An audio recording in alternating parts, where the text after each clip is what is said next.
In this video, we're going to be looking at the market for agriculture and how demand and supply in this market is affected and comes into play.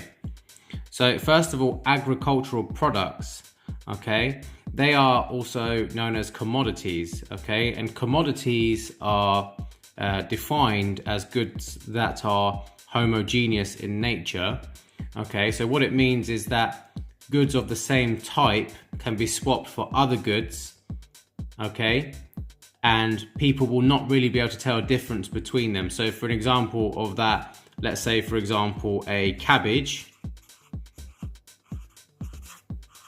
okay, if you were to get a cabbage from farm A and then a cabbage from farm B, these would be homogeneous, so therefore this would be a commodity, okay.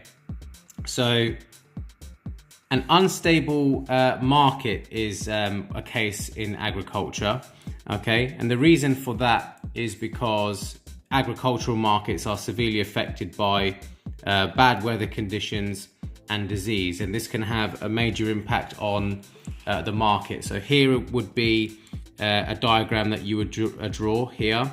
So this is in the case of something negative that has happened, so something bad. So I've put here, for example, a flood.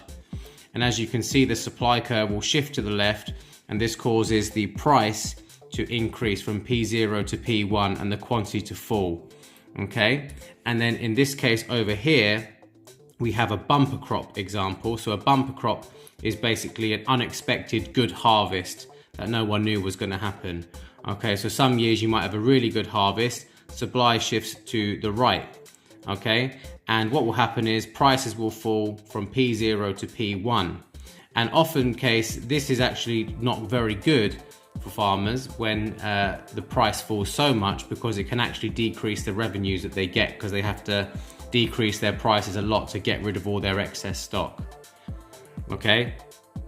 So as you notice in both of these examples here, the PED is inelastic, so it's a little bit of a steeper demand curve, okay, and that's out of the fact that they are necessities, okay. So agricultural products, you need, food to survive, okay. So we would say that overall in the market, the PED is inelastic, okay.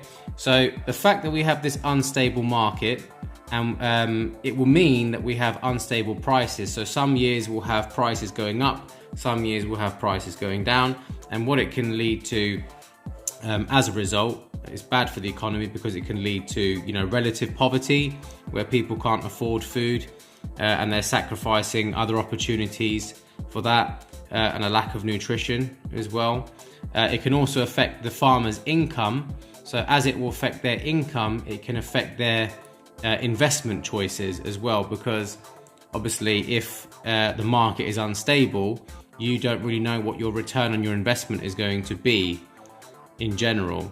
And also it can lead to unemployment as well, especially seasonal unemployment. So for example, if one year you have like for example a very good crop, like in this case, you'll hire more people. In another year you have a very bad crop, a very bad harvest, and then you hire less people to work for you. So it can also lead to unemployment problems too.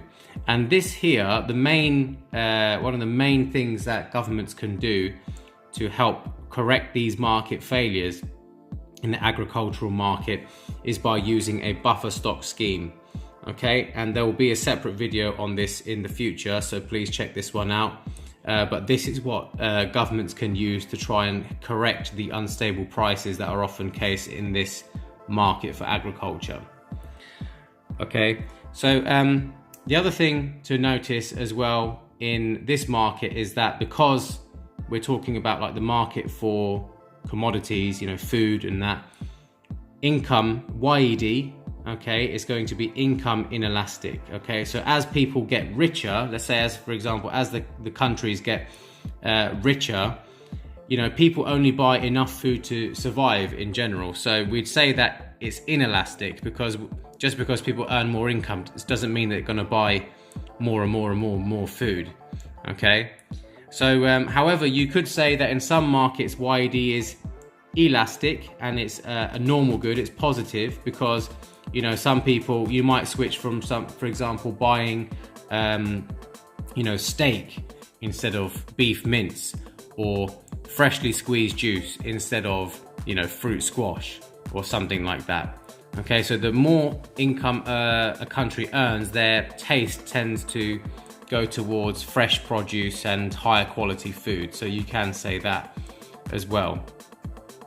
Another thing to consider in this market is technology is very, very important, and technological improvements can lead to a fall in prices and therefore increases in welfare too. So here is an example of improvements in technology.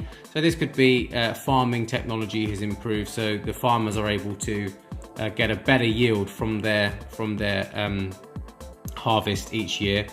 And basically in this case we have the supply curve shifting to the right from this technological improvement, because there has been something that has improved the amount of quantity in this market, okay, at a lower price. And what happens is we can have technology can decrease the price of these agricultural goods and increase the quantity too. So technology is a very, very important feature in this market.